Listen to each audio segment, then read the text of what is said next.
বাংলাদেশের মানুষের সর্বোচ্চ সুখ গ্রহণের একটা সুযোগ এসেছে। একটা জিনিস লক্ষ্য করে দেখবেন যে এখন বাংলাদেশের দেশপ্রেমিকের কোনো অভাব নেই। যেখানে যাবেন সেখানেই আপনি দেশপ্রেমিক পাবেন। 1971-এর পর 2024 সাল পর্যন্ত আমার মনে হয় প্রকাশ্যে এত দেশপ্রেমিক কখনো আমরা দেখিনি। ইতিহাসে নজির রয়েছে কিনা আমি জানি না। বাংলাদেশের স্বার্থ নিয়ে কথা বলে বাংলাদেশের বিরুদ্ধে উচ্চারণ যারা করে তাদের বিপক্ষে দাঁড়িয়ে যায়, এরকম মুহূর্ত আমরা আর কখনো পাইনি বা আগে দেখেছিলাম কিনা এটা তর্ক সাপেক্ষ। তবে এটা আপনাদের মানতেই হবে, এখন বাংলাদেশে দেশপ্রেমিকের কোনো অভাব নেই। আর অন্তর্বর্তীকালীন সরকার গত 3.5 মাসের উপর ধরে বাংলাদেশকে পরিচালনা করতেছে। অন্যান্য গতানুগতিক সরকারের মতো তারাও বাংলাদেশকে পরিচালিত করবে। কিন্তু পার্থক্য কোথায়? আমি মনে করি এই অন্তর্বর্তীকালীন সরকার যদি আইন শৃঙ্খলা ব্যবস্থা উন্নয়ন ঘটাতে পারে আর দেশপ্রেমিক জনতা যারা তারা বাজার ব্যবস্থা যদি মনিটরিং করতে পারে, কারণ 16 কোটি দেশপ্রেমিক মানুষের মধ্যে যারা প্রকাশ্যে দেশপ্রেমিক হিসাবে আজ বিভিন্ন জায়গায় তাদের মন্তব্য, তাদের ভালোবাসার বহিঃপ্রকাশ দেখাচ্ছে, তারা যদি গর্জে ওঠে, কারণ এই 16 কোটি মানুষের কারো না কারো আত্মীয় ব্যবসার সঙ্গে জড়িত, সুতরাং তারা যদি মনে করে একদম সৎ এবং নিরেট থেকে তাদের ব্যবসাটা চালিয়ে নিয়ে যায়, তাহলে বাংলাদেশের মানুষ ন্যায্য মূল্যে তাদের দৈনন্দিন জিনিসপত্র পাবে। সেক্ষেত্রে বাংলাদেশের মানুষের সত্যি একটা সুখের সম্ভাবনা তৈরি হবে। যারা আজ দেশপ্রেমিক, যারা রক্ত দিতে রাজি, তারা কি এই কাজটি করতে পাবে? কারণ আমরা দেখেছি একদম প্রান্তিক কৃষকরা যে মূল্যে তাদের দ্রব্যগুলো বিক্রি করে ব্যবসায়ীদের হাতে, শুধুমাত্র ট্রান্সপোর্ট ব্যতিরেকে যদি শহরগুলোতে সেই নিত্য নৈমিত্তিক দ্রব্যগুলো ক্রেতারা পায়, তাহলে এর চেয়ে ভালো সুবিধা আর কখনো হবে বলে আমি মনে করি না। কিন্তু এক একটা পণ্য দ্বিগুণ, দেড়গুণ অথবা এরকম মূল্যে বিক্রি হচ্ছে যেটা মানুষের নাবিশ্বাস উঠে যাচ্ছে। মানুষ একটা পরিবর্তনের আশা করেছিল, এটা শতভাগ সত্য, কিন্তু যে পরিবর্তনের আশা নিয়ে যারা আন্দোলন করেছে তাদের কি স্বপ্ন পূরণ হয়েছে? ঠিক সমপরিমাণ মানুষ কি এখনও আন্দোলনে রয়েছে? আমরা এখন যেটা দেখতেছি, বাংলাদেশের আভ্যন্তরীণ বিষয় নিয়ে কোনো কথা হচ্ছে না। এখন যেটা কথা হচ্ছে, ভারত ইস্যুকে তুঙ্গে তোলা হচ্ছে। স্পষ্টতই যখন ভারত আমাদের বিরোধিতা করে আমরাও বিরোধিতা করব, এটা অস্বাভাবিকের কিছু নেই।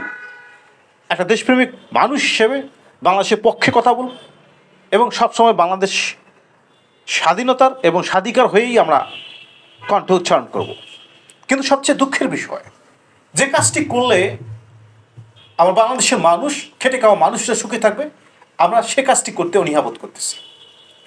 তবে কি এই কণ্ঠ উচ্চারণ শুধু ক্ষমতায় যাওয়ার জন্য? কণ্ঠ উচ্চারণ শুধুমাত্র বিরোধী মতকে দমন করার জন্য? আমরা দেশের সাধারণ মানুষের মনোভাব নিয়ে একটুকু চিন্তিত নই? আজ যারা খেটে খাওয়া মানুষ, তারা আজ বাজারে যেতে ভয় পায়। বাজার ব্যবস্থার দিকে কেন আমরা মনোযোগ দিচ্ছি না? সমস্ত বিষয় নিয়ে কথা হবে। দুটো ইস্যু এখানে খুবই ইম্পর্টেন্ট। এক, মানুষের নিরাপত্তা, দ্বিতীয়ত দ্রব্যমূল্যের ঊর্ধ্বগতি। এই দুটি জিনিস যদি নিয়ন্ত্রণে আনা যায়, একদম স্বয়ংক্রিয়ভাবে রাজনৈতিক স্থিতিশীলতা চলে আসবে। আর দুই, তখন ভারত ইস্যুটা নিয়ে আমরা আরও প্রবল বেগে কথা বলতে পারব। কিন্তু ভারতের বিষয়টা নিয়ে যত বেশি আমরা উচ্চারণ করতেছি, ঠিক আমার পাশের বাড়ির যে ভাই বা বোন দ্রব্যমূল্যের ঊর্ধ্বগতির কারণে প্রতিদিন বাজার করতে পারতেছে না, তার কথা কখনোই চিন্তা করতেছি না। ওই চাচা, ওই খালা, ওই মামা যারা আজ ব্যবসা করতেছে, তারা ঠিকই কিন্তু তাদের ব্যবসাটা আরও বেশি বেগবান করতেছে। এই দুঃসময়ে, বাংলাদেশের এই দুঃসময়ে যদি ব্যবসায়ীরা বাংলাদেশের মানুষের দুঃখ দুর্দশার দিকে তাকিয়ে বাজার ব্যবস্থা নিয়ন্ত্রণ না করতে পারে, তাহলে আর কখন পাবে? যে সুবর্ণ সুযোগটা এসেছে, আমরা মনে করি বাংলাদেশের মানুষ একদম রক্ত দিতে রাজি দেশের জন্য, তাহলে দেশের মানুষের জন্য কেন তারা অর্থ স্যাক্রিফাইস করতে পারে না? 3.5 মাস আগে যে বাজার ব্যবস্থা ছিল, প্রত্যেকটা দ্রব্যের মূল্য অনেক হারে বেড়েছে। এটা কি অস্বীকার করা যাবে? কখনোই নয়। যারা বলবে যে উৎপাদন ব্যবস্থা ব্যাহত হয়েছে বা দেশে বিশৃঙ্খল অবস্থা, এটা হতেই পারে। আমি বলবো সবচেয়ে জুলুম করা হচ্ছে সাধারণ মানুষের উপর। আজ মধ্যবিত্তদের নাবিশ্বাস উঠে যাচ্ছে, নিম্নবিত্তদের কথা বাদে দিলাম। প্রত্যেকটা মানুষ তাদের দম নিতে কষ্ট হচ্ছে। আপনারা যতই প্রতিবাদ করুন, যতই সংলাপ ডাকুন, যতই দ্বন্দ্বে জড়িয়ে যান না কেন, যতই রাজনৈতিক স্থবিরতা থাক না কেন, মানুষের 3 বেলা খেতেই হবে, মানুষের নিরাপত্তা প্রয়োজন রয়েছে।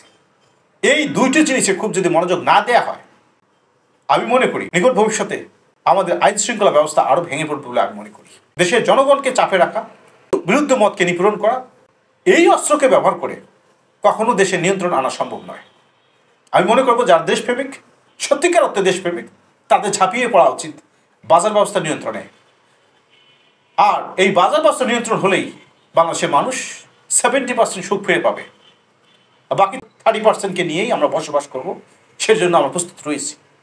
সুতরাং আমি মনে করি যারা দেশপ্রেমিক এবং যারা অতিরিক্ত দেশপ্রেমিক, তাদেরকে এই সময়টায় বাজার ব্যবস্থা নিয়ন্ত্রণে কাজ করাটা অত্যন্ত জরুরি। এটি হলো মূল যুদ্ধ। বাংলাদেশ শান্তিতে থাকতে চায়, সম্প্রীতি থাকতে চায়। কূটনৈতিক কৌশলের মধ্য দিয়ে আমরা বৈদেশিক ব্যাপারগুলো মিটিয়ে নেব, কিন্তু আজ আমার ভাই যারা 3 বেলা খেতে কষ্ট হচ্ছে, তাদের দিকে তো তাকাতে হবে। ধন্যবাদ সবাইকে।